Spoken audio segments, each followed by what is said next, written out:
نماز کے فرائض 7 چیزیں نماز میں فرض ہیں۔ نمبر 1 تکبیر تحریمہ، نمبر 2 قیام، نمبر 3 قرات، نمبر 4 رکوع، نمبر 5 سجود، نمبر 6 قعدہ اخیرہ، نمبر 7 خروج بسنہی۔ نمبر 1 تکبیر تحریمہ۔ در حقیقت یہ نماز کی شرطوں میں ہے، لیکن چونکہ یہ نماز سے بالکل ملی ہوئی ہے اس لیے اسے فرائض نماز میں شمار کرتے ہیں۔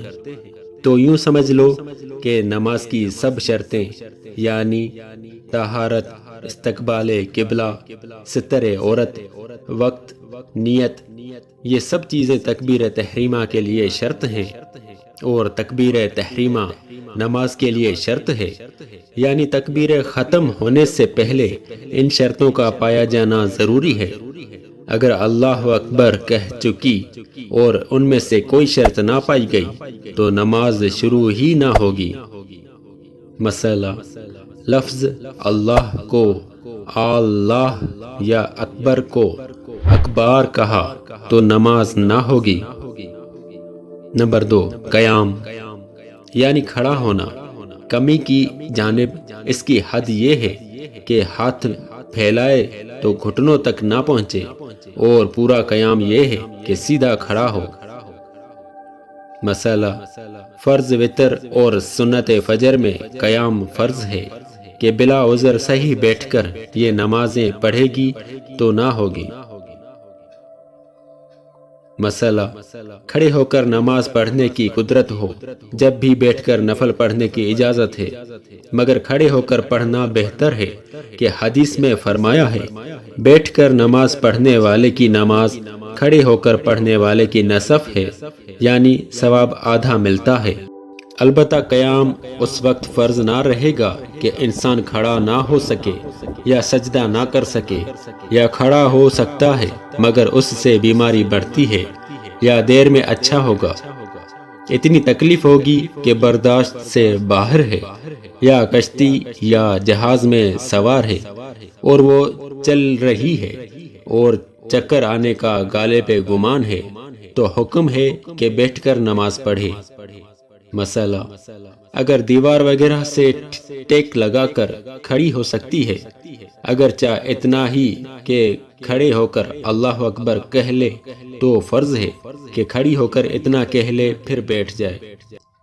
آج کل عموماً یہ بات دیکھی جاتی ہے کہ جہاں ذرا بخار آیا یا معمولی سی تکلیف ہوئی یا گھر کے کام کاج کی زیادتی کی وجہ سے تھکان ہو گئی تو بیٹھ کر نماز شروع کر دی، حالانکہ یہی لوگ مرد ہوں یا عورتیں 10-15 منٹ بلکہ زیادہ کھڑے ہو کر ادھر ادھر کی باتیں کر لیا کرتے ہیں۔ انہیں چاہیے کہ ان مسئلوں سے سبق لیں اور جتنی نمازیں اس طرح پڑھی ہوں انہیں پھر سے پڑھیں کہ ان پر فرض باقی ہیں۔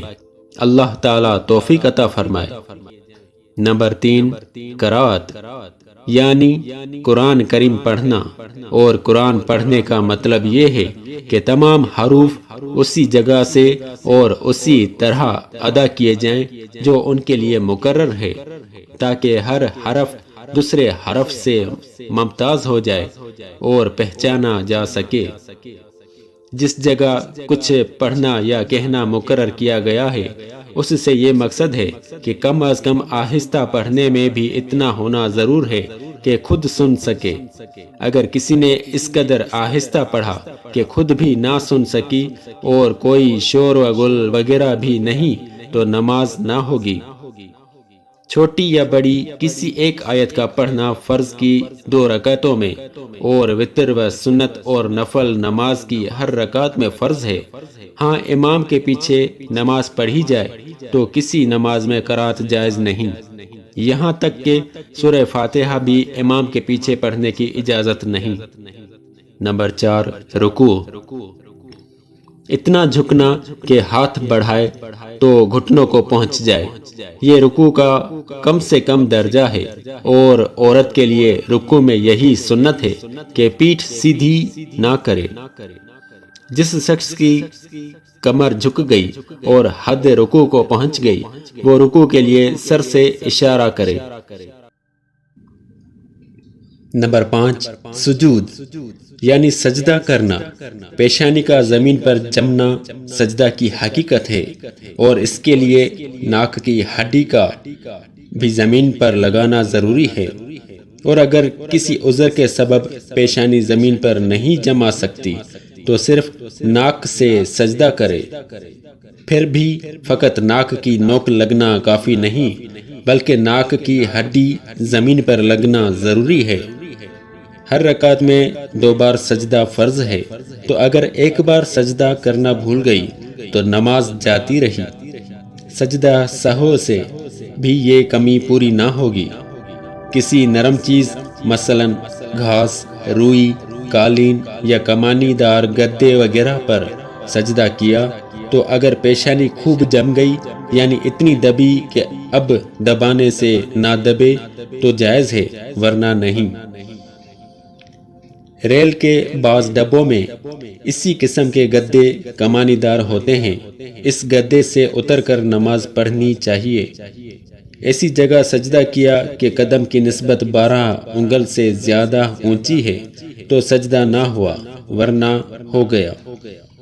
نمبر 6، قاعدہ اخیرہ یعنی نماز کی رکعتیں پوری کرنے کے بعد اتنی دیر تک بیٹھنا کہ پوری اتحیات یعنی ورسولہ تک پڑھ لی جائے فرض ہے۔ 4 رکعت پڑھنے کے بعد بیٹھی، پھر یہ گمان کر کے 3 ہی ہوئی، کھڑی ہو گئی، پھر یاد کر کے 4 ہو چکی، بیٹھ گئی، پھر سلام پھیر دیا۔ اگر دونوں بار بیٹھنا مل کر تشہد کی مقدار ہو گیا تو فرض ادا ہو گیا، ورنہ نہیں۔ پورا قاعدہ اخیرہ سوتے میں گزر گیا تو جاگ اٹھنے کے بعد تشہد کے مقدار بیٹھنا فرض ہے، ورنہ نماز نہ ہوگی۔ یوں ہی قیام، قرات، رکوع و سجود میں اول آخر تک سوتی ہی رہی تو بیداری کے بعد ان کا پھر سے ادا کرنا فرض ہے، ورنہ نماز نہ ہوگی، اگرچہ سجدہ سہو کرے۔ لوگ اس سے غافل ہیں، خصوصاً تراویح میں، خصوصاً گرمیوں میں۔ 4 رکعت والے فرض میں چوتھی رکعت کے بعد قعدہ نہ کیا تو جب تک 5ویں رکعت کا سجدہ نہ کیا ہو بیٹھ جائے اور سجدہ سہو کے سلام پھیر دے، نماز ہو جائے گی۔ اور اگر 5ویں کا سجدہ کر لیا یا فجر میں دوسری پر نہیں بیٹھی اور تیسری کا سجدہ کر لیا، یا مغرب میں تیسری پر نہ بیٹھی اور چوتھی کا سجدہ کر لیا، تو ان سب صورتوں میں فرض نفل ہو گئے۔ لہٰذا اگر چاہیے تو مغرب کے علاوہ اور نمازوں میں 1 رکعت اور ملا لے تاکہ جوڑا ہو جائے اور اکیلی رکعت نہ رہے۔ ہاں، مغرب میں اور نہ ملائے کہ 4 پوری ہو گئیں۔ نمبر 7، خروج بسنائہی یعنی قاعدہ اخیرہ کے بعد قصداً سلام پھیر کر نماز سے فارغ ہونا۔ سلام کے علاوہ کوئی اور کام قصداً کرے گی تو نماز کا دہرانا واجب ہوگا۔ بلا ارادہ کوئی ایسا کام پایا گیا جو نماز میں نہیں کیا جا سکتا تو نماز باطل ہوگی، سرے سے پڑھنا فرض رہے گا۔